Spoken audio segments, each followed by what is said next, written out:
You know, in a world that is just constantly buzzing with noise, silence, well, it's become this incredibly rare and powerful thing. It can be a weapon, right? Or a shield, even a sanctuary. So the real question is, how do we handle this double-edged sword? Let's dive in and figure it out. Way back, the philosopher Lao Tzu said this. He didn't see silence as just nothing. To him, it was a presence, a deep well of strength. And that idea, right there, that's our starting point for figuring out how to use this power wisely. Okay, first up, let's look at the external arena. How can you actually use silence as a strategic tool? You know, in those high-stakes moments where a single, well-timed pause can change absolutely everything. This quote from negotiation expert Jim Camp really hits the nail on the head. It taps into a fundamental quirk about us humans. Most of us get super uncomfortable with quiet. We feel this urge to just fill the void.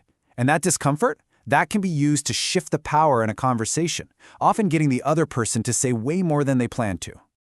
So let's see how this actually works. Imagine you're in a salary negotiation, and they give you a lowball offer. Now, your first instinct is probably to jump in and argue, right? Instead, just pause. Stay silent. Hold your ground with confidence.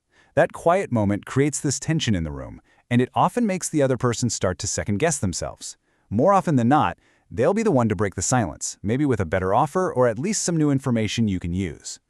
But, and this is a big but, there's a fine line here, a dark side even. Machiavelli pointed out that silence is also a perfect tool for deception. When that strategic pause turns into straight-up manipulation, you start to destroy trust. So yeah, silence is a powerful tool, but if you use it to mislead or hide things, you could wreck the entire foundation of a relationship. All right, so we've talked about the outside world. Now let's turn inward. How does silence go from being a strategy to becoming an inner sanctuary, a private space for focus, for growth, for real self-awareness? The famous psychologist Carl Jung called solitude, which is really a kind of deep silence, a fount of healing. And gosh, in our world of constant pings and notifications, that feels more true than ever, doesn't it? When we actually choose to step away from our devices and find some quiet, we give our brains a chance to process our thoughts, get our focus back, and just be. I absolutely love this Stoic idea. The philosopher Epictetus called silence a fence around wisdom. What a great metaphor, right? It suggests that silence isn't empty space, but more like a protective boundary. It helps us corral all our scattered thoughts so we can actually cultivate them into something deeper, something more useful. And look, this isn't just some nice philosophical idea. It's backed by science. A study back in 2014 found that just 10 minutes of silence can seriously boost your memory recall. It seems that giving our brain a real break from all the noise lets it sort and file information much more effectively. Okay, so we've seen silence as a strategy and as a sanctuary, but when it comes to our relationships with other people, oh, it gets way more complicated. The exact same act of being quiet can either build a powerful bridge or put up a massive wall. You can really see the two faces of silence here. On one hand, you have the bridge. Think about that shared, comfortable quiet after an argument.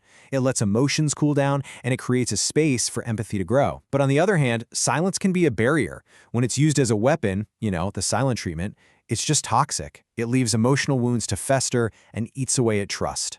And Nietzsche captured this danger perfectly. He said, "All truths that are kept silent become poisonous." Wow.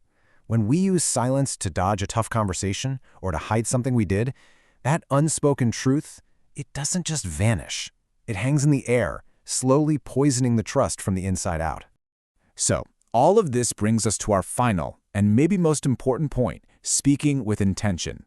See, the real skill isn't about choosing silence over speech or speech over silence.